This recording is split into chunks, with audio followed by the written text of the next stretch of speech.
Morag Doig, and I have the privilege of leading the Alumni Career Centre here at London Business School. We're really excited to welcome you back if you've been joining us for this Careers in AI series, or welcome you if this is the first one you're joining. This is session 4. Today we're diving into one of the most important and timely questions. What does great leadership look like in an AI-powered world? So as AI takes on more decision-making power, leaders are really being challenged to evolve. It's no longer just about driving performance, but it's about navigating ethical dilemmas, building trust, fostering innovation in this rapidly changing landscape. So guiding us through this session today is our series host, Dr. Toby Velt, AI entrepreneur, educator, alum, founder of Probability AI and Budscout AI. Toby's helped scale teams at Google, Amazon Web Services, and Microsoft, and now works with business leaders to help them adapt to AI's impact on strategy and people. We're so fortunate to have him as part of our community and guiding us through this Careers in AI series.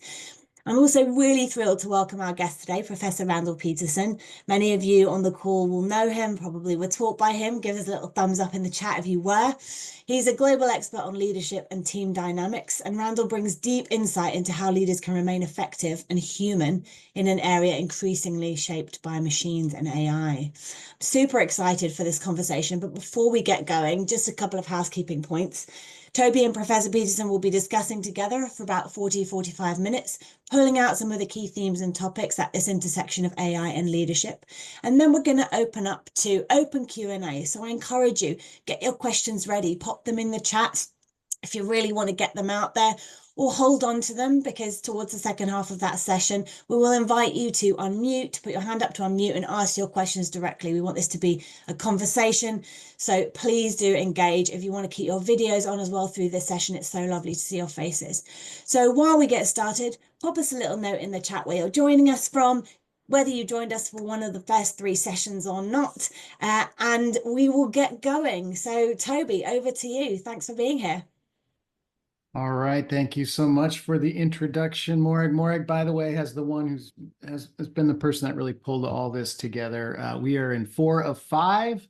Amazing to get this far. And if you're joining us again, thank you so much for coming back for a second week. Your interaction with us has been instrumental in making this valuable.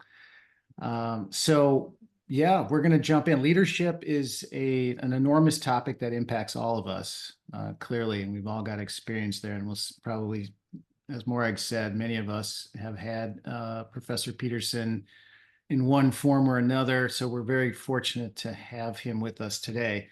All right, so we're going to jump in. I'm going to ask Randall to describe his background a little bit, research and focus, and then we're going to hear some initial thoughts from him to kick things off. So over to you, Randall. All right, thanks, Toby, and thanks, Mike. So yeah, I mean, for those of you who don't know me, professor in organizational behavior, I've been the faculty director for the Leadership Institute at the school, and been at school for about a quarter of a century now. And my research is in the area of teams, dynamics, leading teams, that kind of thing. I've been particularly interested in top management teams and boards and the interactions between the two. So I think that's where I've published and done most of my speaking in recent years. But I'm always interested in things like conflict, how to get something positive out of conflict, and I've been starting to think about this AI thing too, and how it's going to affect us. And the first reaction everybody always has is, "Oh my God, are they going to take my jobs? And is everything going to, become completely different and everything?" And I get that, but if you look historically, every major new technology, people have had exactly the same reaction, and it has affected the way we do things. Some jobs have gone away, but it always creates other jobs, right? If you're educated and willing to work, there's going to be a place for you. So while it may, make some significant changes, it's also going to be opportunity. And I think it's important to kind of keep that in mind as the kind of backdrop to this conversation in any of these. So as I sat down, started thinking about this over the last few days and weeks, I mean, I mean, there's some big pluses and some big kind of questions and changes.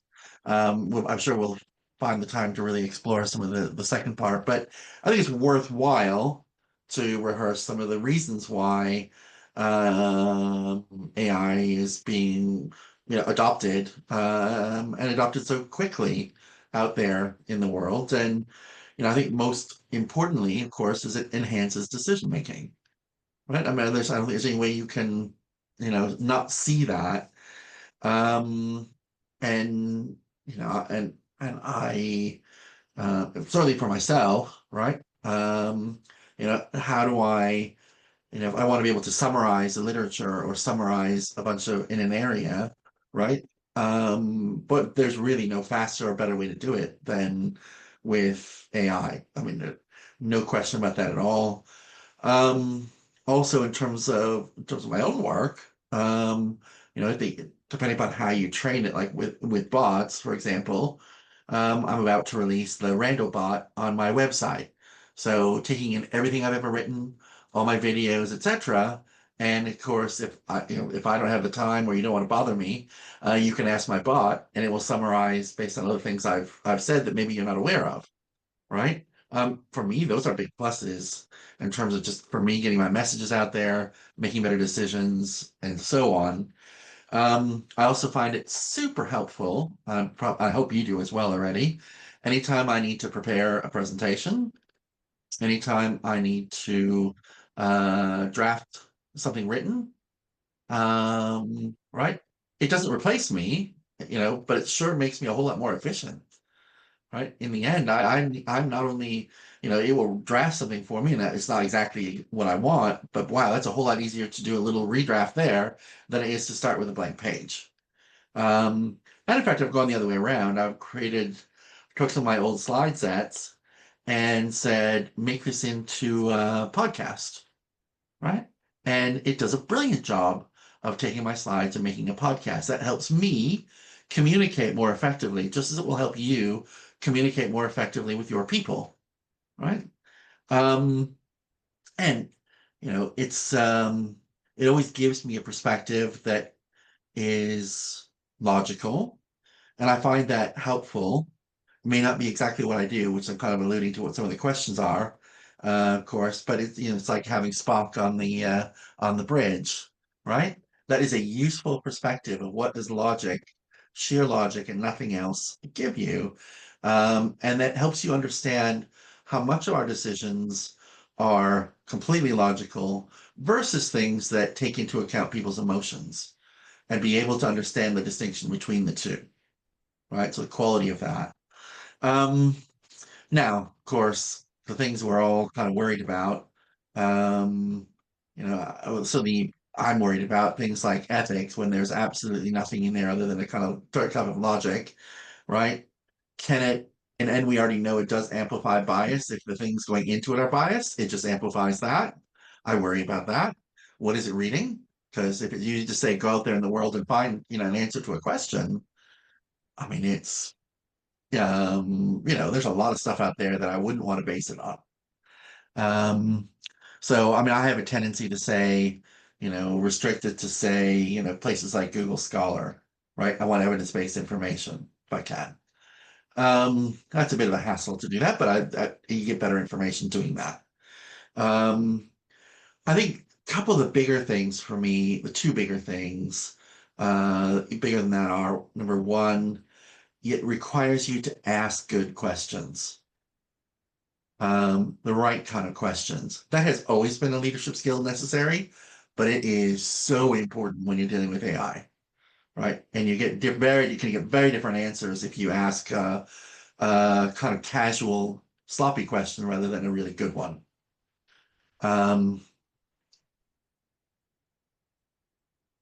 And are you, yeah. And lastly, AI does not replace your ability to interact with people and the importance of interacting with people. So if you've been in my classroom, we have talked about how the power of listening, and listening is partly about getting a better answer because you know what other people are thinking, right? And maybe there's a better answer out there.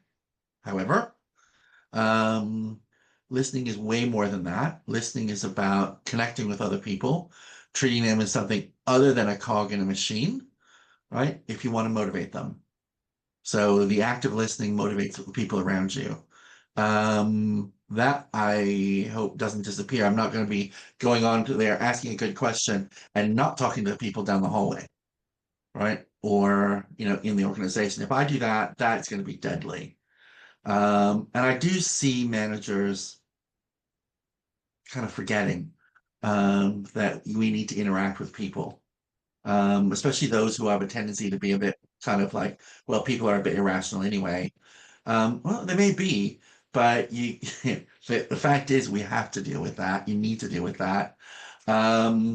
And if you don't, you're probably not going to be a great leader. So let's make sure we are interacting with people around us still. We're being thoughtful about, where we're drawing information from so we don't encourage bias. And let's get better at asking really good quality questions. Yeah. Anyway, some initial thoughts. Yeah, thank you so much. I've got some notes here to so many places to dig into this. Let me start with a theme that we've carried forward, I think, through all the discussions we've had. And this is this concept that because of generative AI specifically, lower cognitive skill tasks in our jobs seem to go to these agents, and the higher cognitive skills get enhanced. So we'll be spending, in theory, in the future, more time doing higher cognitive, more emotional, more human to human this is a theory, kinds of activities, and less time, as you pointed out, Randall, summarizing documents, creating slide show, creating the podcast, given all the material that's already in existence, and so on. And this is a result of a McKinsey study late 2024 that showed that the cognitive activities will, in theory, elevate. So leaders will have more time for strategic thinking, whatever that might be. But they kind of show this shift. And it's a little bit shocking because you're thinking, so you're saying AI will give me more time to do emotional tasks. And the answer is that they're saying yes, this is the proposal. So given that backdrop of, yeah, we're kind of experiencing at least increased efficiency in low cognitive tasks, do you think that this will continue in that path? And what does this have for impact for leaders that say, okay, wow, now I have more time for that emotional human stuff? Yeah, so when you ask managers, or what they've done studies for years, following managers or doing the kind of classic beeper studies. What are you doing right now? And some 60% of what we do is kind of all kinds of these little tasks, right? And we spend only maybe 5% of our time doing strategy, and only maybe 10% of our time connecting with other people very much, because we're so busy doing. And I would hope it gives us the space to spend more time on strategy, and the space to spend more time, with other people in doing this. Now, of course, the organization is going to want its cut of all this as well, which means all the time it saves us, there will probably be fewer managers, right? That's the worry about, will it take my role in my job? But that's a march that organizations have been on for a century. How do we reduce the number of managers? So, because being blunt about it, particularly mid-level managers, their primary duty is oversight, and monitoring, what's going on around them. And that is essentially overhead cost. I mean, if you want to be rude about it. If organizations have been trying to squeeze out, particularly middle management, for a long time, basically on efficiency grounds. And, this may be just another way in which they grab a little bit more, but I don't think that should be the main concern. I think, the opportunities for some of this other stuff, which are still very much necessary. If we could do less monitoring people as as mid and senior managers, and more time listening and connecting to people, right? That adds real value and motivation, right? Some 70% of people out there in the workplace, 75% are relatively disengaged from their work, right? It's work, who cares? Right? I get paid, whatever. Um, if we could take that number from 70%, right, to half that number, 35%, because we have more time to engage people, the outcome of this should be not, I mean, more engaged workforce that's more productive and more efficient and even in what it's doing. And that should more than kind of take up the slack here. I mean, I don't know exactly how this is all going to work out, but that's kind of, I think this is an opportunity for us to all be terribly much more effective in what we do, much more efficient in what we do, in part because of thinking about the way to motivate, the average player. And there's a great article, if you've never seen it, it's an old HBR called Hooray for the B Team. And the argument is basically, most organizations operate off the back of average performers who aren't terribly motivated. Okay. Now we all think of as stars. We want to spend a lot of time on that. But the bulk of our organization are these people. We need to find a way to motivate these people. And the way to do that is to treat them as human beings and engage with them a little bit more interpersonally, right? Which is what I hope AI gives us a chance to do. Yeah. And then on the flip side of that, we've been hearing a lot about agentic AI, which is, of course, as you alluded to, the Randall bot, the agent that in my job in the future, I will have numerous agents that I just give tasks to. Hey, create a new go-to-market strategy agent that you're specialized in that. And ultimately, an employee, the human employee, will be a manager of multiple agentic AI agents and fewer human employees, which it contradicts the concept of more time for human to human interaction if really what you're doing is more managing these AI agents. And if that's the way we're going, what is that doesn't sound amazing to me, but what are your thoughts? No, I think it's a good point, right? That it's not going to be all win for us in terms of our ability to engage with people that, I mean, it's already happening. I have conversations with CEOs and global heads of HR. I mean, ongoing through the Institute and other things I do. And they're already talking about that, people are having to spend a significant amount of management time, managing those kinds of things. But to be honest, I think it's probably, especially once you practice at it, kind of a trade-off of one type of worker for another. Is it terribly more difficult to do that? I'm not sure. That's what I was saying. I had this conversation with global head of HR for one of the big consultancies, and they were talking about, we're no longer employing, armies of MBAs anymore. We don't hire them. And I was like, oh gosh, wow, that means, you're not gonna be hiring all of our MBAs because they're using, the AI. And she was like, that's your problem, Randall. Right. My problem is, first of all, I got to get them to be able to do this well, number one. And number two, I now need to change or rethink how I figure out who are the partners in this business. Because historically, we hire millions of MBAs. We find the few that survive that, 6-7 year crunch. And then amongst them, we pick some of them, we are ultimately becoming partners. What if I don't hire the millions of MBAs?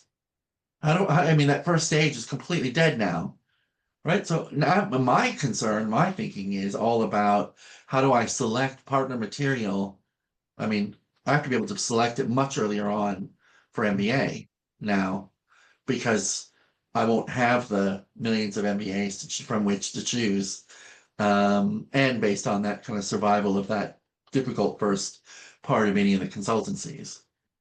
It's like, that's interesting. So the HR system has to be right in our ability to deal with these things. It's going to be really affected by how people do that, right?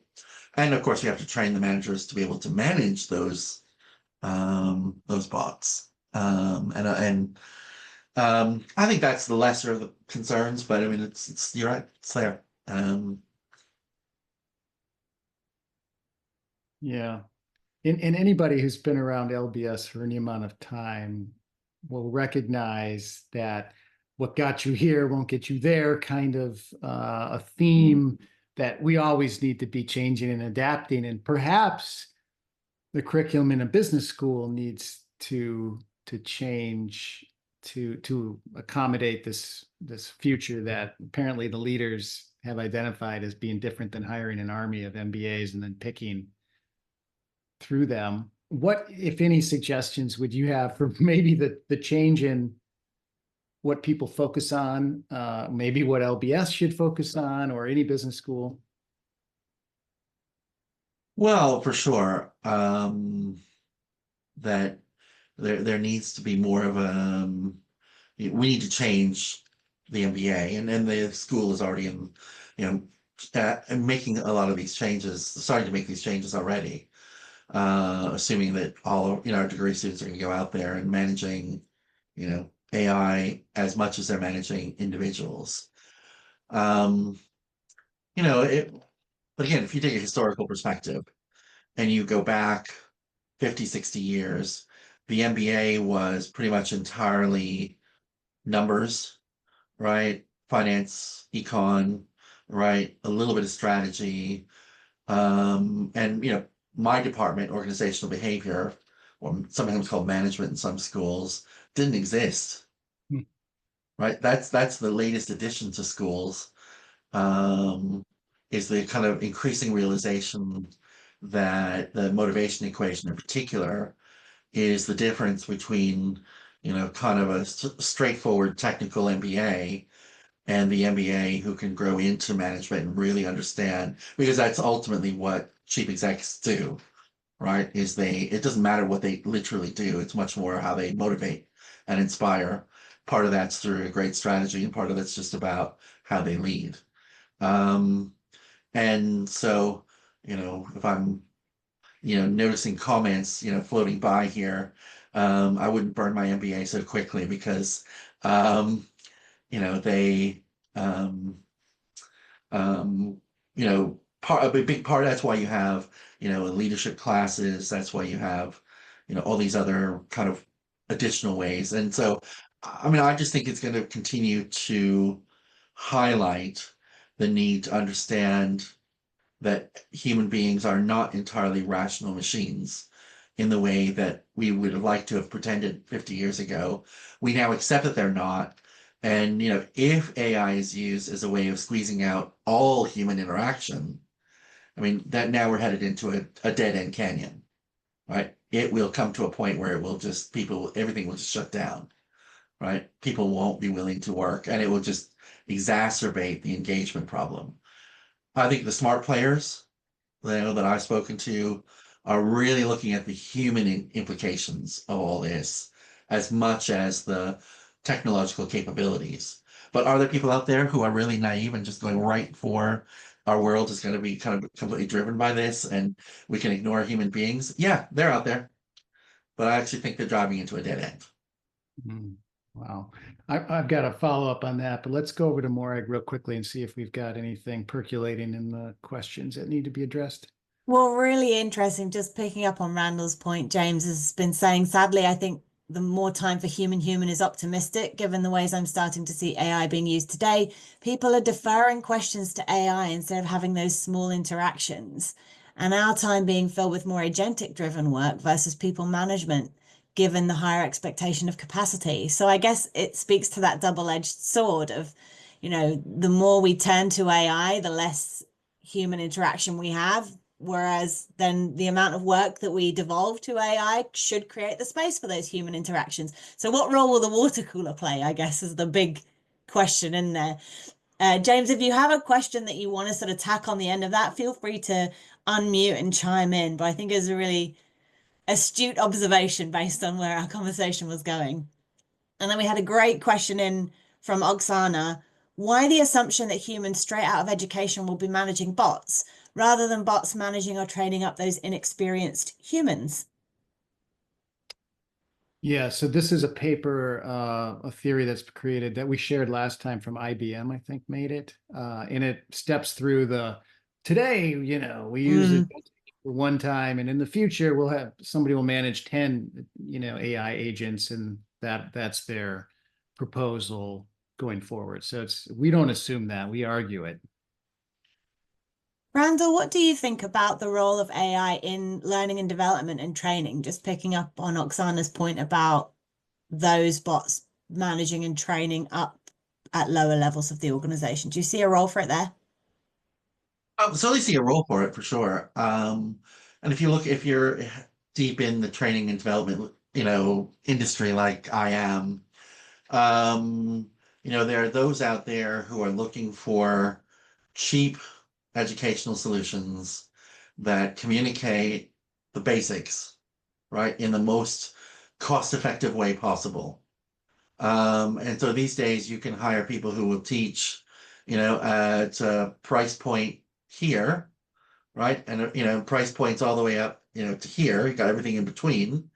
And what you tend to see is kind of at the lower price point, you see, mass, educational kinds of activities, big classrooms, and so on. And at the upper end, at the far end, where I sometimes get to play these days, I've got, the C-suite of a big company in my classroom, and there are, a grand total of 7 of us, right? And what we're doing is we're having an in-depth conversation, right? I'm way too expensive to be deployed kind of at that mass market down here.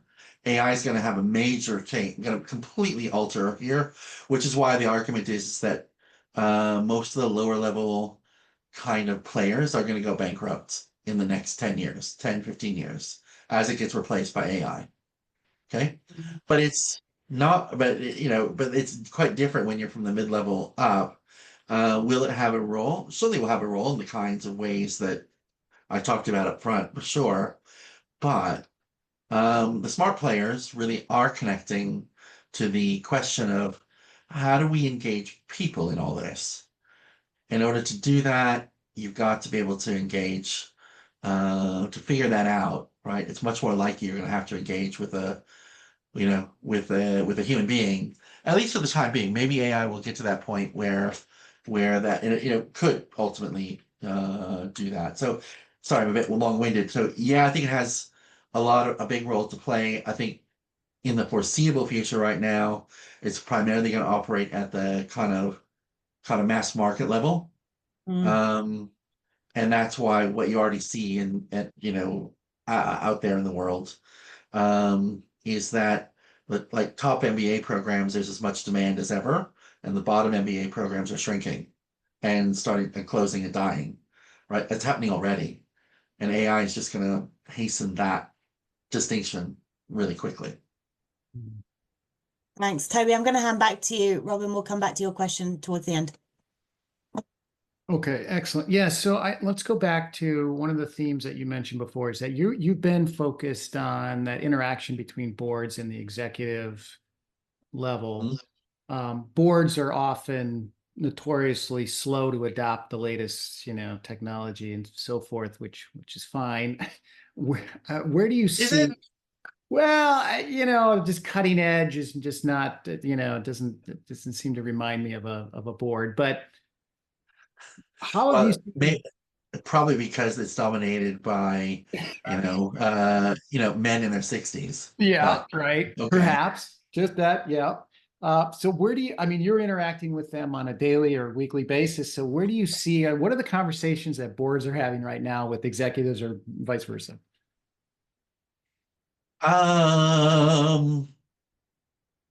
Most of them are just beginning to really think about what implications might be, really very beginning.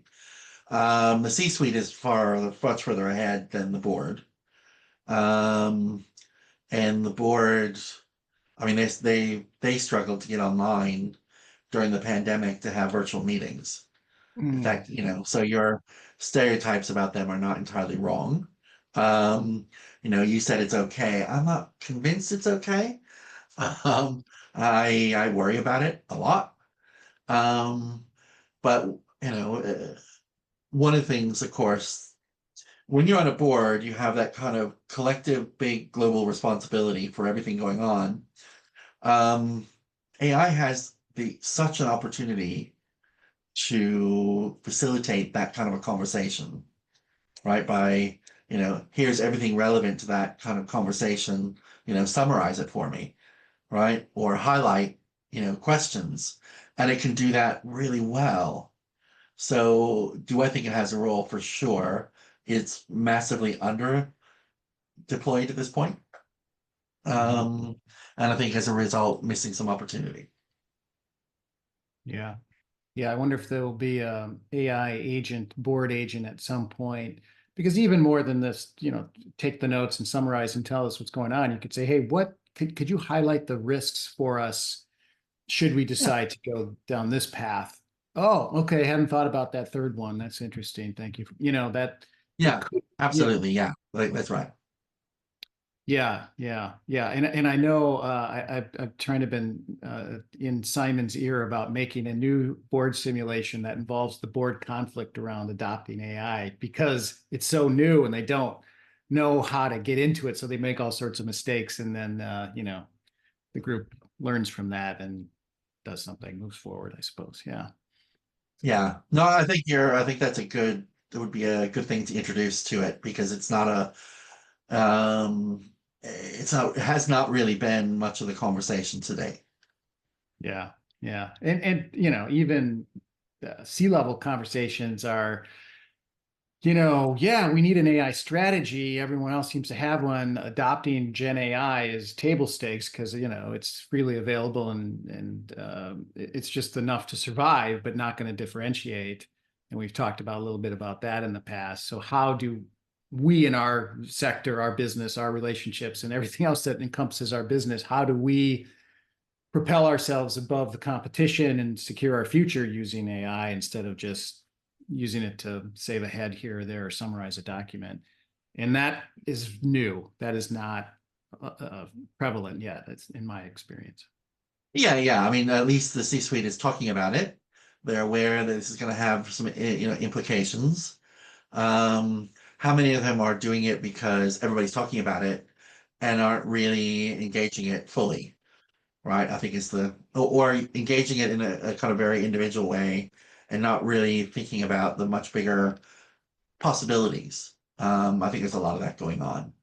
Yeah.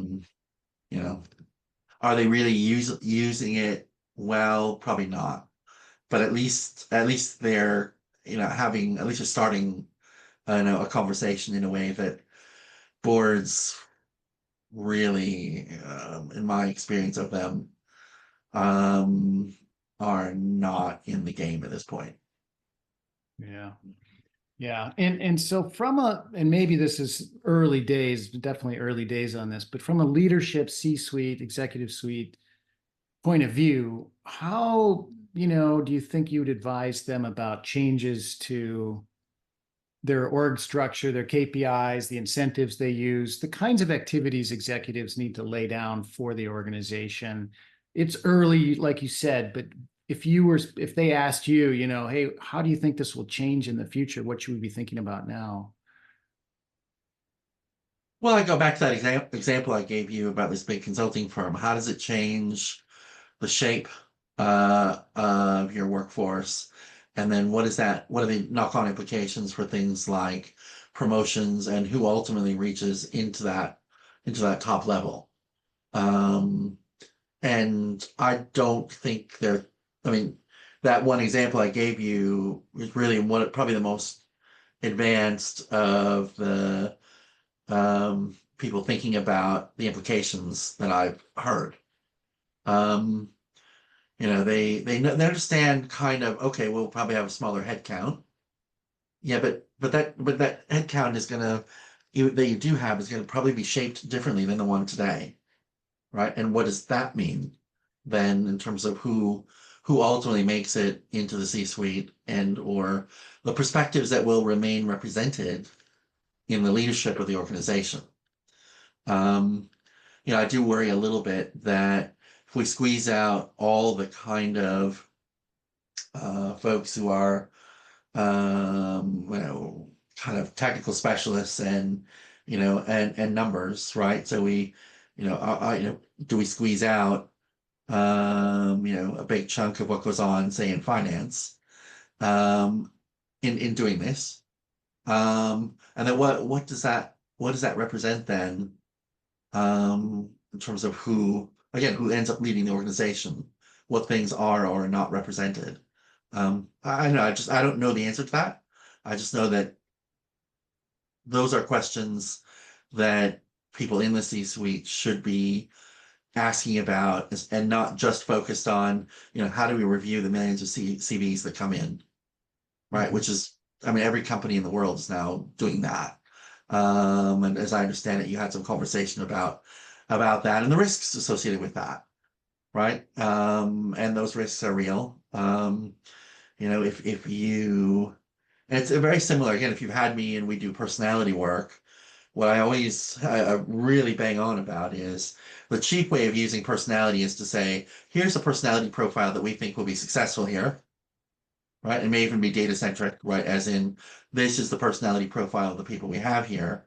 But to use that as a mechanism to exclude is dangerous, because that means you end up with a narrow range of people, as opposed to a mechanism where that personality data and information should be used to generate questions rather than choices to who to include and exclude. And if you bake that into your AI review of CVs, the risk is you end up with a very much restricted range of people, and no variation, as opposed to the people who say, look, I realize that I'm high in emotional reactivity, I'm somewhat inclined to be stressed, but I got some really good strategies for dealing with my stress and emotions, right? Okay, well, if you have really good strategies and it doesn't get in the way, right, then, and you're otherwise qualified, right, that variation in there within the business sometimes can be the secret to insight within that business. So I really hate the idea that it's I would prefer I would prefer AI be used to generate questions for people in an interview, right? I think that's a really good use. These kind of, and I know why they do it, but this kind of, not these 98% are just out, done mechanically, I just find really worrying. Yeah. All right, so let me switch into one more question, then I'm gonna ask the group a question, but it's about ethics, because you brought this up earlier about how this is going to impact ethics. And I'll tee it up with two examples, because people might be thinking, how does AI cause an increase in the ethical dilemma internally at a company? So two examples from my recent past using AI. So one is, there's a company, Probability AI, that Morag mentioned, that I started 4 years ago. And basically all it does is it can predict the future performance and injuries for professional athletes. Great. So per athlete, by named athlete, it can say, you're very likely to have a serious injury next season and your career is going to last 4.5 years. And, and there's a probability that goes with that, our confidence. Okay. And there's an information asymmetry that gets created with these predictions. So this is not Gen AI, this is applied AI or predictive AI. And you say, okay, so we have pretty good confidence, and we've done this for seasons over seasons, and you can say this, what's going to happen, this, you're going to score some goals, you're going to shoot some shots, whatever, and it comes out to be pretty accurate, within 5%. You say, okay, now knowing this, and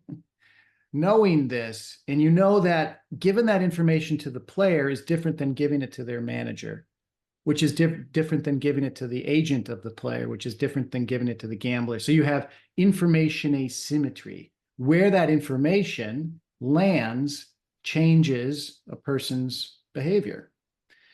And so you have immediately an ethical dilemma of, if I know that the player is likely to have an issue, is it my responsibility to tell them this? Should I tell their manager? Should I tell their coach? The coach will trade them. They'll lose money. They'll, instantly ethical dilemma, which we are completely unqualified to handle. So that can happen. Second example, a group of neurosurgeons approached me and they said, hey, look, we want to build a AI-driven robotic neurosurgery device to enable neurosurgery in places in the world where it is not affordable. And I said, wow, that's amazing. Pump the brakes. That's a little aggressive to jump into that. Why don't we do something in phases? So phase one was going to be, let's predict the successful and unsuccessful outcomes of the neurosurgery for patients. That way, if we're limited, and we are globally, and how many neurosurgeries we can perform, we will do it first for the ones that are most likely to have the best outcomes. And now you're playing God, effectively. And so you have this enormous ethical dilemma from the get-go.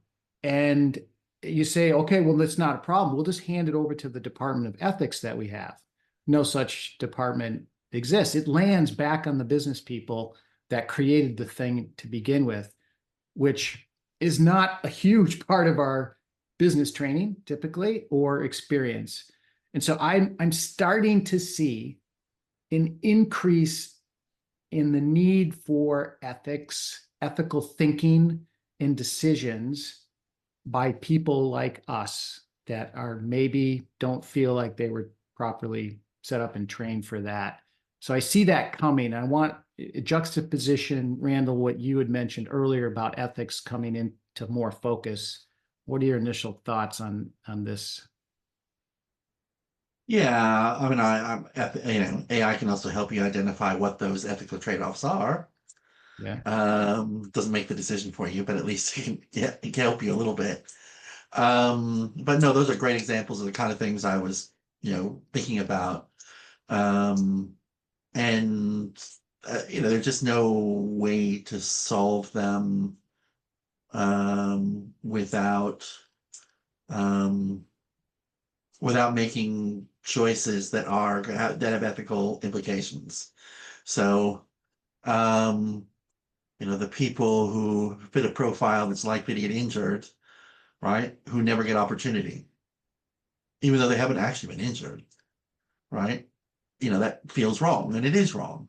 On the other hand, if I were to tell that person, maybe they would, take some kind of preemptive action. And yeah, I don't have a great way of answering this. This is an ethics question, but those are great examples. I mean, what else can I? As I say, I think you can use AI to help identify what those ethical trade-offs are. But at the end of the day, do we need ethics, amongst us? I hope we do. And indeed, this, part of what the role of the board is too, is this kind of trade-off. There's no perfect answer to strategy, right? There are trade-offs in strategy. Which trade-offs are worth making and why, and going into it with your eyes open. Because decisions like the ones you've outlined also include a degree of personal ethics and personal values. What do you value more? And that is personal. I can't. Ethics isn't going to be able to give you an answer. It's only going to be able to say, here are the trade-offs. Which value is more important to you? And by the way, when it comes to value trade-offs, we hate to make trade-offs. We don't like it. Mm-hmm. And so we always look for the escape. Let's let the machine do it, or bring in the ethicist to do it. But at the end of the day, right, you're going to end up probably, people like you are going to have to make that decision. Yeah. And whether we're equipped to do it properly or not, but I think there should be increased training in this, and LBS or other places. Yeah. Well, I mean, that's the reason that we introduced an ethics course a couple of years ago for all degree students. And, I have to be honest in saying most students don't find it, it's not a popular course going in. Let's just say that. Yeah. Most students are not terribly interested in it. And yet, coming out the other side, it's one of the important things that they do need to know. Yeah, in the same way that back when let me give you an example. I'll use Cornell as an example because maybe LBS is an exception, although I don't think so. Back in the day, the graduating MBAs gave an award for their, the favorite teacher, right? Which we also do. Okay. And it always went to, or pretty much always went to finance with the occasional strategy winner. Okay. They also, at their 5-year reunion, had have the class vote again for the best professor. Okay. And in the 5-year reunion, organizational behavior always won. I mean, every year. So at the time of graduation, things like ethics and organizational behavior are perceived as very kind of, soft, secondary kinds of things for most MBAs. 5 to 10 years in, they realize actually that's the biggest part of the job is how do I motivate people? What's the right ethical decision? How do I trade these things off? Right. So it's a kind of, that training is one that's a little bit, a little bit tricky when you're trying to put together an MBA program, right? Because it isn't always popular up front, even though it's central. It's going to be central to your work. Yeah.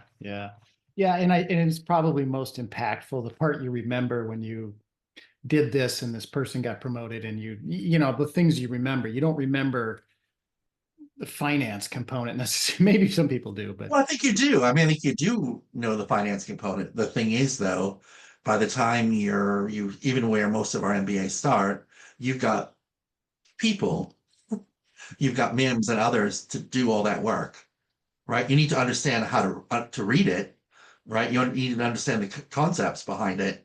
But are you actually going to be running those numbers? And increasingly with AI, you're not going to be running those numbers. You're not going to be using those formulas, right? What you need to understand is what the implications of those are, right? And then after a few years, when you've moved on a little further, right? Then again, it's a smaller part again. And the thing that remains is how do I motivate people? How do I get the best out of people? That's why, despite the cynicism some of us feel about, is AI an opportunity to improve leadership and management? I'm still going to argue yes, because the smart ones are going to use it to buy a little space to do the motivation work, right? Is everybody going to do that? There's a good chance not, but I think the smart ones will. Mm-hmm. Yeah. So I know as many times as I take corporate finance, I still don't remember the discounted cash flow equation and the WACC and everybody else who's involved. I just forget it immediately because they don't use it. And like you said, there's someone else who's much better at it that gets to use it every day or occasionally. Yeah, you need to understand what a cash flow is and its value when it's presented in front of you, but how to create one, yeah, not convinced. Oh, I'll ask ChatGPT that as soon as yeah. So this is the part of the show where we're going to ask for some participation. So an open-ended question here would be for everyone on this call here.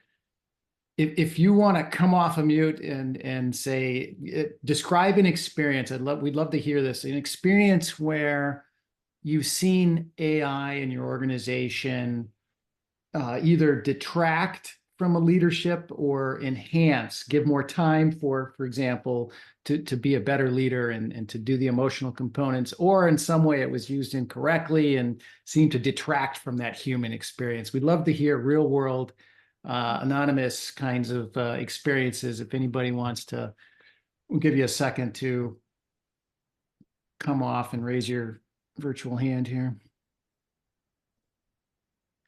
We'll just have to cold call people like we do it all. Oh, we got to take. Well, luckily we have a volunteer. Yeah.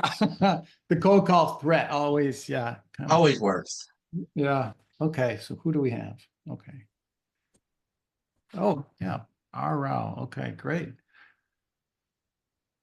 Good afternoon, everyone. Murag, firstly, thank you for facilitating these sessions, and Toby and Randall for sharing your insights in what is an ever-evolving field.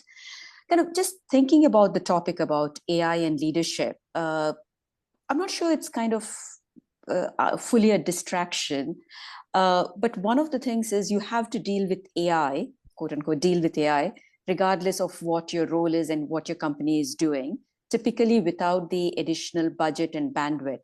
Because many of the benefits we talk about in terms of either financial benefits or capacity benefits, they will accrue at some future point in time once these initiatives have been adopted. And to put this in context, I'm talking from an experience where I have a dual track career as a management consultant and as a technology leader, typically in insurance companies. So what I found in one of my previous roles is there was a well-formed agenda and a train of transformation and delivery, which was kind of all data-led and kind of going into the cloud and getting all of the initiatives, and along comes some of the AI work. So as a C-suite, now some of the challenges that we had to deal with, what is the governance framework we'll put on it? Are we going to let, and especially as a technology leader, everyone looks at you and you think, how should I know? You know, it's as new to me as it, but you can't say that, but that's what you think.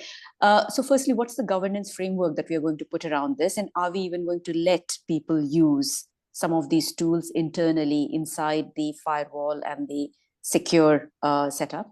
What extent of company data and your and my data, you know, if you're an insurer, that we will expose to some of these public large language models, or do we secure it? Do we create a more sanitized version where we take the LLMs and build an in-house light model to take advantage, but keep all the data internally? But then we go, hang on a second, that needs clean data, that means we need to deal with legacy. And by the way, there is this program dealing with it. And then they kind of go, oh, dear CIO, your problem, sort it out kind of thing. And then on top of that, you have all of your employees kind of saying that there is all this AI stuff. What training and education and support are you going to provide us to help get up to speed with these tools? Because we are looking at you as a C-suite, and kind of you're looking, the HR training team are coming to you and saying kind of, how can we make this happen? I think we need to be on the front foot and help our colleagues. Doesn't ever come with any budget, by the way. In parallel, so this is kind of some of the short-term, medium-term challenges or distractions, if you prefer to use that word, that we are dealing with in the kind of the C-suite. But in terms of the longer term, which is kind of where you're dealing with some of the board questions, I've seen in multiple places, the conversation is around strategic workforce planning. So if we say one aspect of leadership is getting the best from the resources you have, including your workforce, I think one thing we have consistently said in these series is AI and the agents will definitely be part of that workforce.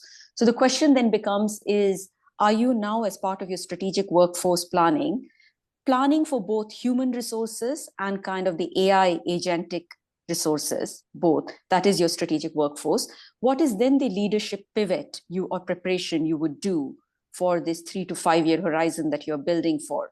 So those are questions that we grapple with and don't quite get to answer.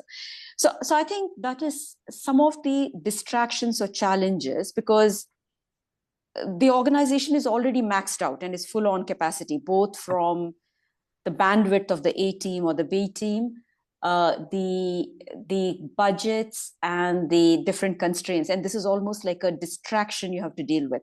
So I'll pause there and see, Toby, whether I've been on the right wavelength to the question you posed to the group.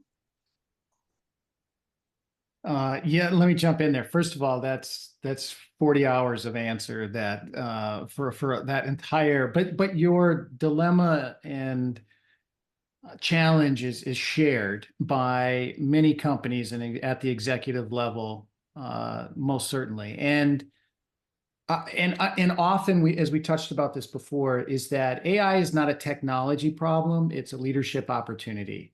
And if companies treat it like it's a technology project, they will fail 80+% of the time, period. And that is because it's so much bigger than a technology component. As you mentioned, it's differentiation, it's HR, it's ethics, it's brand liability, it's many and all those things together.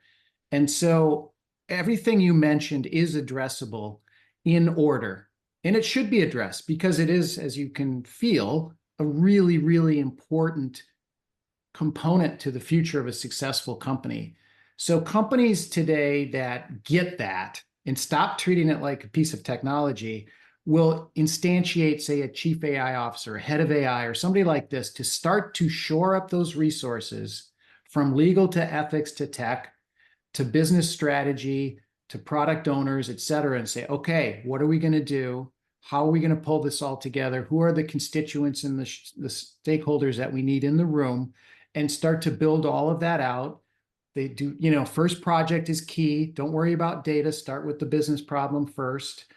Think about data from an ethical bias. So this all has to be coordinated correctly, not slowly. This doesn't mean slow. It just means from the appropriate place, as opposed to from the technology or data place up. And when companies do this, and I know I'm summarizing 40 to 60 hours of content in like 2 minutes, but just if companies do this correctly and think about it as important as it is, then they get on the path. They get on the path of starting to do impactful AI projects. And if they listen to podcasts like this that say, let's make it impactful for more human, yes, we're going to use AI or die. We talked about that. But more human, more differentiated for our business, then the more likelihood that AI will be a driving factor in the success of that business going forward. That's my opinion on how to address it, given the success and failures that I've seen in the last 3-4 years. I'd love to get Randall's thoughts on this too. It's a big topic. Oh yeah, huge. And I completely agree with everything you said.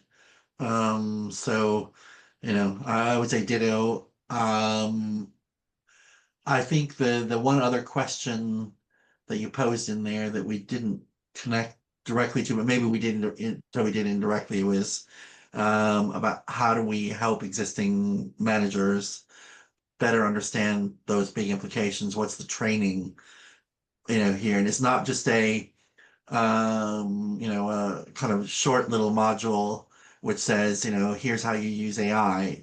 It has to be, I think, a kind of ongoing conversation, right, about it and about the implications, and about different aspects of it, so that that managers really get their head around that idea that this is a kind of transformational way of thinking change, not just a strap on.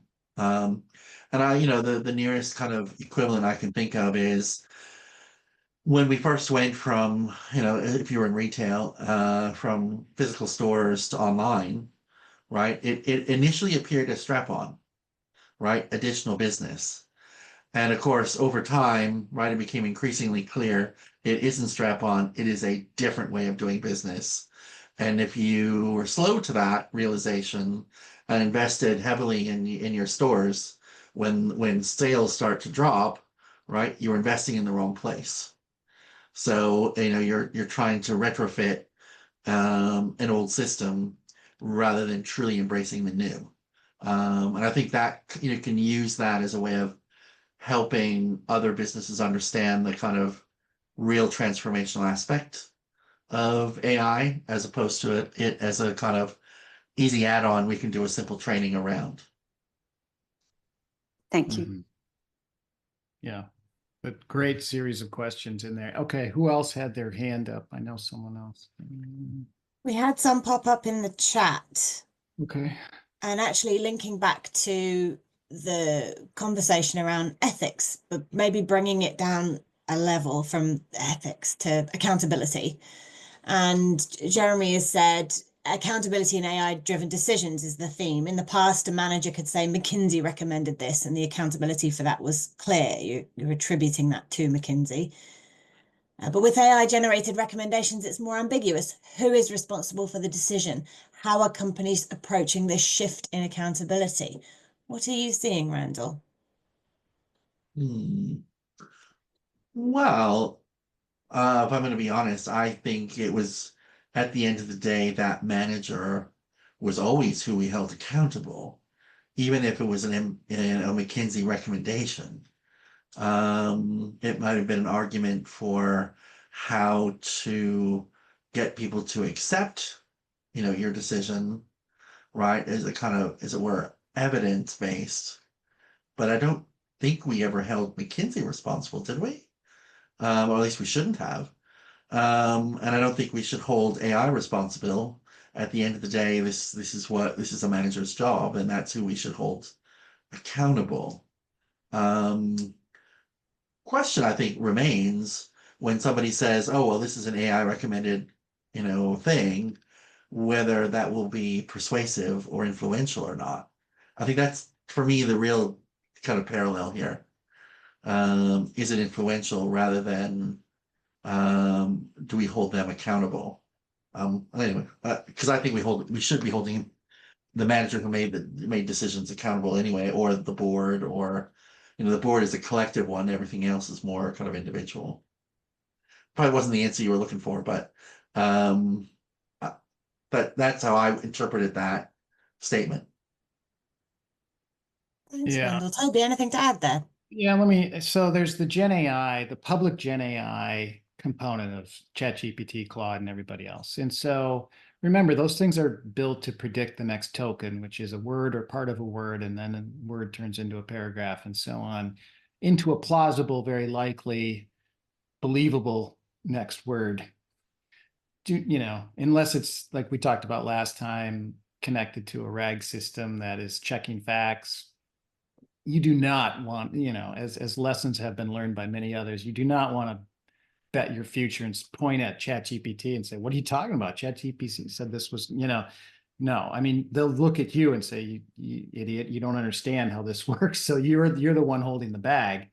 Now, we talked a little bit briefly. There was a question about internal language models, typically called small language models, where you train it up not on the corpus of the history of the web in Wikipedia, which is not necessarily fact-based, but your internal information. So again, we use the law firm as an example. You have all of the internal communications over 60 years, because your law firm is 60 years old, talking about a particular client and all this, and you've trained it up, and then you let people internally use it, private data. So that's good. That's important. It's going to be faster than a ChatGPT and less expensive to run, of course, and to train. Hugely important. Let's say it gives you bad advice. Let's say it tells you that what the product offering you should for your client is this, the defense strategy should be this, and so forth. But it turns out to be the wrong advice. Who gets pointed at and blamed for that in the future? And in all likelihood, it will be components of that team that created it. They didn't check their data appropriately. It was biased in some way. It was used inappropriately, which I see a lot of, and most of the issues are that it was trained correctly, but it was used inappropriately, causing a bias in its recommendations. It wasn't that the data was wrong or anything like that. It was just used out of the appropriate space. And so what were the controls or governance for use? And those need to always be checked and then retrained and rechecked, because that's where I see most companies get into trouble, for example. And so I think when you get out of a public available version and back into the private, corporate version, there is accountability, culpability internal to that team that we'll start to see more of. And then how people shift and say, well, it wasn't me, it was the data people. No, it was the ethics. It was, that's all going to transpire just like it does in companies today. Yeah, I think though that we even now, right? You say, well, what's your evidence for that?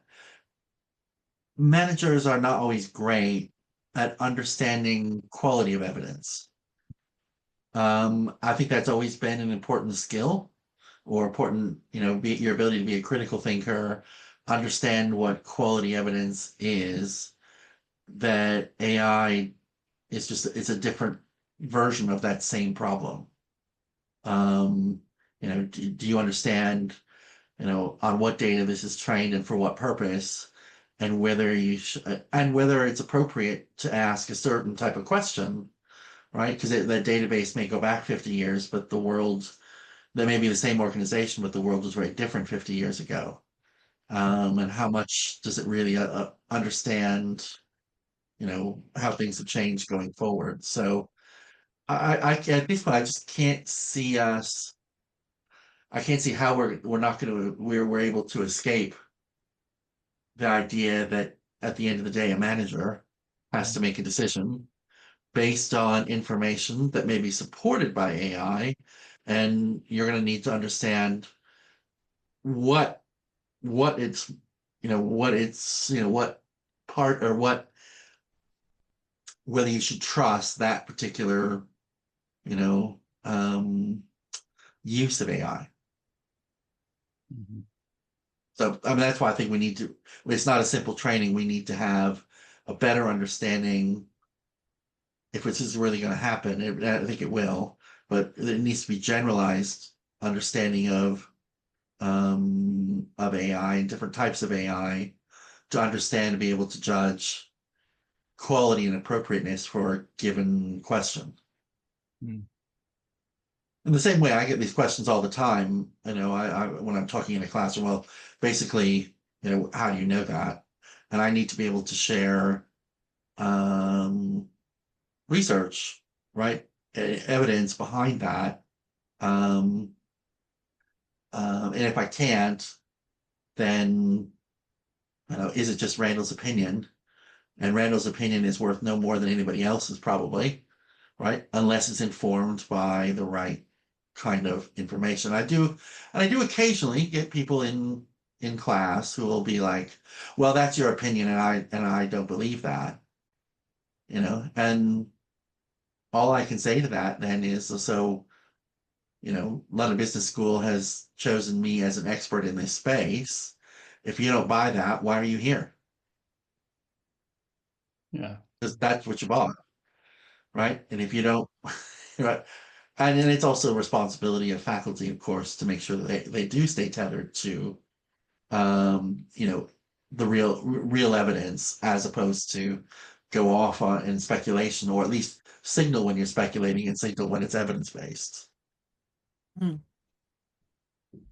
Yeah. And for me, the biggest hole in the business training is to think about business challenges, problems, opportunities in the AI context, to understand which path, what data, what risk, what confidence goes with that, so that the business owner can understand and ask the right questions and use the models appropriately.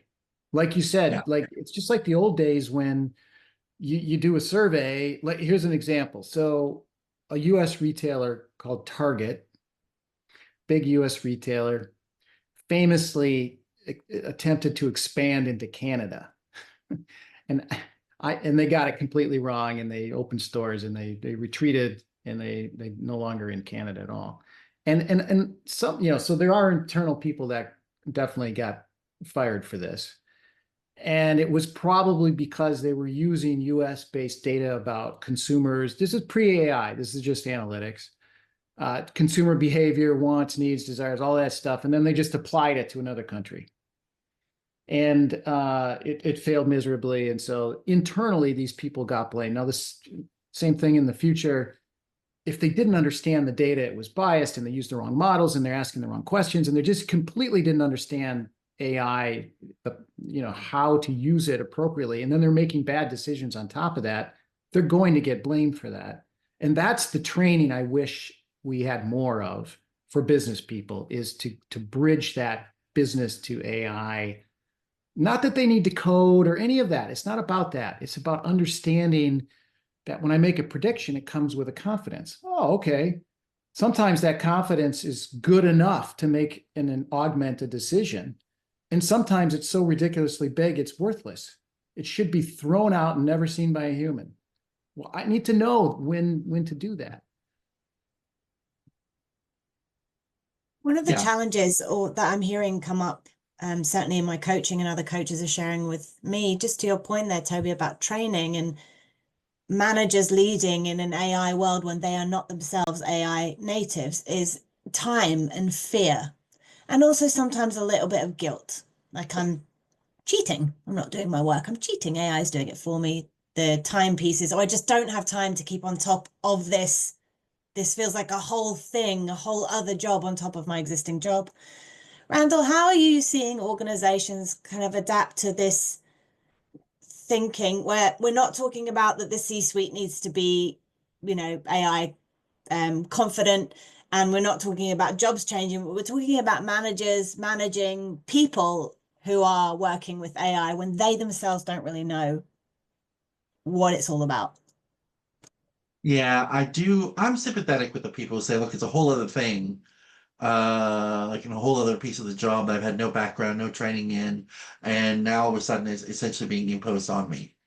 I mean, that is the way of the world. So but I'm sympathetic at the level of I don't know any organization doing what I would consider anywhere near truly adequate training, and I don't know the big techs as well. That maybe they are, but most organizations out there are not doing enough in helping their people understand any of this. And as a result, it feels big, it feels scary. I've got to deal with it. Now I've got to learn on it kind of on my own. Is this the right stuff? All those are legitimate questions that I am, as I say, completely sympathetic with and think that organizations need to do better. Right? They just simply need to do better than this. So yeah. And then the first part of your question was about something was I didn't cover. What was it? Because the second part was about organizations and training and stuff. But can you remind me what the first part was? Yeah, so for individuals in those middle management roles where they're feeling like not only that they have to get to grips with it, but when they use it, they're cheating in some way in their roles and maybe not setting the right example internally. How can we deal with that sort of really human sense of holy Yeah, moly? that whole kind of idea of somehow it's wrong or I'm cheating, Yeah. which I felt too when I first used it, to start a PowerPoint presentation. I'm like, oh, this feels wrong. Right. I don't think it is, but of course it feels that way. And that's because, schools have always, taught us it needs to come from within us and we get our hands slapped down if we talk to anybody else or get any support. I have a good friend who's like complain constantly, like people don't learn anything these days anymore. Right. All they do is they go, okay. And he's like, you can't even have a discussion or an argument in the pub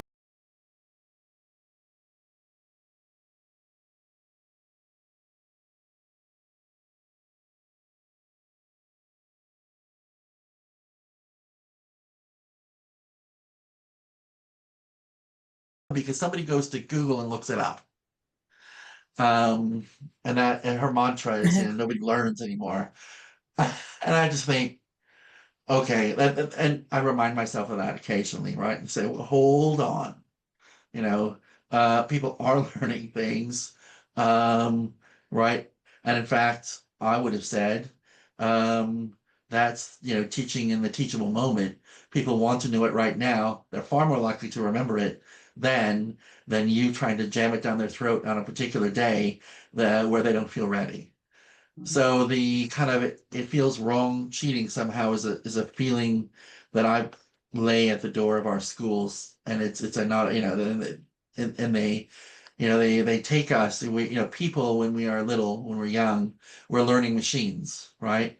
We're growth mindset, we're learning oriented, like learn. And my brother, I remember, was his nickname up until he was a teenager was Mr. YY, because when he was 4, 5, 6 years old, it was why, and I can see some faces laughing because that's what little kids do, right? We've all seen it, and then we send them off to school, and then school says, sit down, shut up, open your ears, don't talk anymore, and if in the real world, if you want to know something, you turn to somebody next to you who seems to be doing it, and you say, how do I do that? And hope that they help. Right? And that's, I think in work, right? I hope my people turn to each other and say, how do you do that? Rather than dragging me into everything. right? Mm. That would be super helpful to me. But then school tells us that's cheating, it's wrong, it's somehow inappropriate, and we come out, I think, rather dysfunctional in that way. And I do think schools need to change that. And in fact, many schools are. They are starting to change that because that native kind of, Mr. YY learning is actually a good way to be in the world. And is actually functional in the workplace. So I think that's something we have created a trap for ourselves in the way we do learning. And a lot of business school, right, has participated in that, right? At least they put us in groups and hope we learn from each other. But when it comes to exam time, we can't turn to the next person and have a conversation and learn about something. And yet, if you actually read the guidelines for what a good exam is, issued by the authorities, they describe it as an opportunity to learn. A good exam should be an opportunity to learn. So, right, the things you get wrong, you get the right kind of feedback. That's why you get more detailed feedback, right? Because if anything you got wrong, I mean, it should be an opportunity to learn. Anyway, I don't know exactly how we get past that feeling of cheating. I hope the next generation doesn't have to. But I think that's something that leaders can change by telling people, reminding people that it's not cheating, it's totally okay, and actually is a great way to improve and become more efficient. Huzzah. On the exam piece, at least. Yeah. We've had some great questions in as well. I actually want to bring it back to the kind of the human leadership qualities. And you've done so much research in this area as part of the Leadership Institute. Max has been asking, I'm going to paraphrase this, Max, so jump in if I miss a key points. Burnout is on the rise in social media. Every other person now is sort of using AI to share their top 5 this, top 5 that's. That it's resulting in an increased preference for authentic and raw human engagement in organizations as well as on social media. What can leaders do to retain or bring back that human fabric in the way business is conducted and the communication that goes with it, while balancing the obvious material gains with AI adoption to stay competitive? Now, you've obviously touched on listening and questions, but broaden that out for us in terms of what leadership qualities are going to be even more critical to bring back that feeling of being human in an organization. Yeah, and I hope that when an AI drafts a memo for you or an email or a PowerPoint, that you also put yourself and your knowledge of the people, your own people in it, right? That's what makes it human, right? So yeah, I use AI to draft social media and to create stuff for classes, but that's never the finished job. The finished job is, I'm popping in pictures of me doing, related things, right? Or I'm popping in, some kind of insider joke, right? And so on. Or, putting up a photograph. I like to use, like, say, the A-Team, right? And for people who know that, again, this makes it more human, right? Because it's connecting to things, the junk that's in our brain already. And I think we can all do that, right? Use it to make, and then, you're adding extra touches that make it human. I'm going to pick up actually on, I know I'm skittering about all over the place here, but Jeremy's popped something else in the chat that I think is really interesting. He's prefaced it, you can go in and read it. In France, growing debate around the use of AI as cheating and so on. But the question, how do you see a gap evolving between how AI is valued in education versus the workplace? And what does that mean for future talent and fair access to opportunity? Well, I mean, I certainly think it's a mistake to kind of outlaw, AI in the same way that, kids, you're not allowed to Google things, you're not allowed to do this, you're not allowed to do that. And then over time, when it becomes inevitable and ubiquitous, then, schools will then catch up and then somehow find a way to accommodate it. I would like to believe that schools can find a way to accommodate it before then, if they chose. But yeah, it can be a real. it can be, yeah, behind the times, as it were. Because I think there will be no choice in a decade that they have to find a way to have AI, as a part of schools everywhere, right? So I hope they're working on it behind the scenes. I'm guessing they're probably not. They think they're just going to put it off for a while. Um, but yeah, it's going to happen. All the other technology, going back 100 plus years, right? All the technologies that disrupted us, right? From the telephone, oh my God, you can talk to somebody in real time who isn't around, right? To television, you can see something half a world away and see it live, right? To all these things that completely disrupted us that we later, incorporate even in these kind of places that resisted for a while. So it's coming. I wish they were, they're doing a disservice to those who were there, essentially sorting out, right? Or to not helping them use it because they're going to be using it. I'd rather schools help them be critical thinkers and critical users of it rather than essentially, just say no.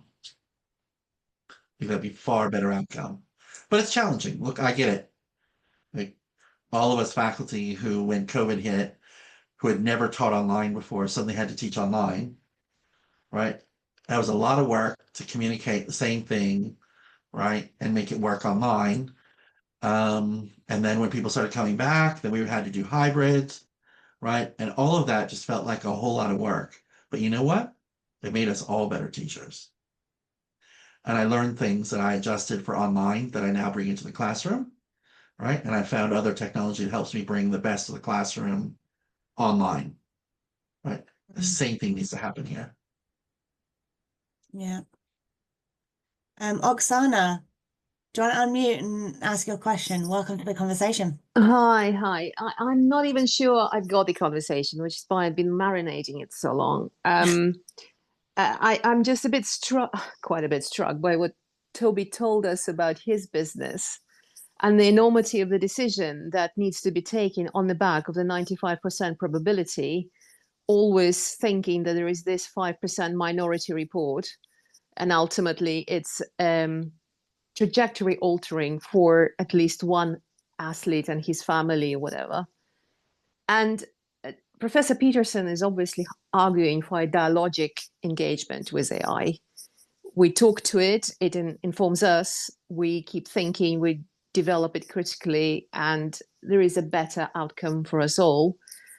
Whereas when I'm reading about AI now these days, it's increasingly that other. The AI is this enormous black box that is very clever, a bit akin to this 95% probability that is capable of taking an enormous decision, forward-looking very accurately. And again, I don't entirely sure that I have the question. I like what Professor Peterson is talking about, how we will engage with AI in the future. But I'm seeing more and more of this black box, enormously intelligent, able to take huge decision, forward-looking. I see more of it coming. And it's almost like two alternate realities. And I think the 95 probability, I already know the answer is winning. I don't know if I've asked the question. If anybody has a reflection on it, I would welcome it. Thank you. Thank you. Great question. And I guess the thing that I will share is that people struggle with probabilistic answers. It's exactly the same even when I teach in an MBA classroom, because I'm not teaching finance and economics where formulas give you right and wrong answers. I'm teaching psychology where, most people work this way, but not everybody, right? Kind of answers, and there are those who really struggle with that. No, I want answers. Like, yeah, that's not the world we live in. And you've got to find a way to get yourself comfortable with taking on board probability in addition to all this. And And AI, you're right. The easy way of doing this is just to say, right, if it's a 95% possibility, you know, it's right. In the same way that in my work, right, and when I say there's evidence for this, we have to produce evidence that the statistics tell us is 95% likely or more. And if we don't, if it's not 95% likely or more, it's not entered. And yet, even though it's entered in, it's not really considered fully accepted until you see multiple studies and angles around that 95%. So it's not just one study. I will never teach something that's one study, right? Or one paper. It has to have multiple papers from different faculty groups. So not just 10 papers from the same professor, right? So different professors, repeated 95% or better, right? For the field to accept that as fact. And I think that's a good metaphor for understanding how I would hope that we would use AI if we can get people's heads around probabilistic thinking, so that if it says it's a, you know, it's only 70%, you know, likely, I mean, you'd still be a fool, you know, probably betting against that, right? In the absence of some other thing that clearly is not there. However, you know, don't bet the farm on it, because that's not good enough to bet the farm on. And I wouldn't bet the farm on 95% either, right? Unless there's a kind of pattern, right? Suggesting this kind of way of doing it. So I might start smaller, right? And try some things.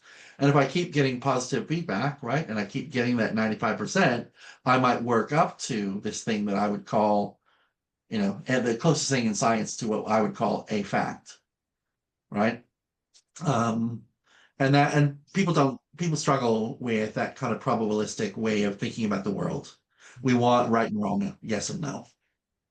And that's why I think we need to do better educating people on probabilistic information. Yeah, let me just add on that. And this is something I talk about when I talk about the ethics component is, first of all, it's easy to be lazy out there, and something goes wrong and 5% happens or 20% happens. The media gets a hold of it and says AI is broken, AI is the devil, and you know it's like, no, it's not even related. It's not even close. But as business people, it's critical to understand the utility that can be available. So the example I always give is if they're going to do neurosurgery on me, I'm going to look for probabilities in excess of 99%. Okay. In other situations, being just 1% better than a complete 50-50 guess is more than good. For example, buying or selling a particular stock. If I could show up on Wall Street and say, look, I've got this thing, it's called AI. I can help you be 1% better than your competitors. I would be a billionaire. That's good enough. And so this whole concept of augmented AI, meaning it helps me make a better decision. I'm still responsible, still my decision, and I'm still taking information outside of the AI into that decision. About the athlete's a great example. And is the probability good enough to help me make a better decision? And that's our cutoff to say, do we present this or do we throw it in the trash? Is it better? Is it useful? Does it have utility to the decision maker? And you don't depend on it 100%. You use it for what it is. It's 75% accurate, but right now I'm at, 50-50. So yeah, I'm going to lean on this to look at it, but it's still the human making the decision. Yeah, and the cost of the alternative is important, right? So the reason you want 99% plus on your neurosurgery, right? Because the cost of getting that wrong is pretty much everything, right? As opposed to, buying a stock. If I have some money, I'll probably not put all of it on that first bet when it says 70%. This is a good, good buy, right? I'll put money on it. I'll put significant money on it, right? And I'll probably win. But then I'm not going to make myself, permanently, penniless by putting every penny on something that says 70%. So it's and Max made a good comment here about the importance of that probabilistic way of thinking, being able to use that in a informed way, and in the end, at this point, it's still a human being doing it. Thank you. Thank you both so much. I want to close with just one really quick fire question to both of you, which is, in this modern AI world, where all of our roles are going to be augmented by AI, what's the one leadership competency we should go away and make sure that we're still spending time developing? Randall. Well, I hope we're going to be asking better questions. I'm glad we came back to that. It's something, so it's a skill we forget as a skill, right? And Toby, what about you? Yeah, tough question, but I would say we think thoroughly through the impact it has on humans, whether it's our people or our customers, So questions and critical thinking for impact. Thank you so much, both of you. Thank you, Randall, for being with us today. I've thoroughly enjoyed sitting and listening to this conversation as it's unfolded. And we've seen some real threads come through from the other sessions that we've had. And for those of you on the call this is your first session, you should know we will be closing our series Careers in AI on Friday with Dr. Amy Bradley, a visiting lecturer at London Business School, who's going to talk about resilience. We're going to dig into some of the challenges around remaining human in an AI world. So bringing it right back to that humanity piece that we have seen as a red thread all the way through this. Toby, thank you for shepherding us through this session once again. Brilliant job. And Randall, thank you so much for sharing your thoughts and insights. It's so interesting to hear how you're seeing this pop up in your research and in the conversations you're having day to day. Everyone on the call, thank you for your input. I'm so sorry we didn't get round to all the questions. We will be synthesizing what's come out of this session, and along with the insights from our other sessions, be sharing a Careers in AI playbook with you all, as well as the recording. So do look out for that next week. Meantime, I shall release you all to enjoy the rest of your day. Thank you for joining us. And thank you again, Toby and Randall. Yeah. Thank you, Randall, so much. Thank you. We'll speak again. Thank you, Toby. It was great fun.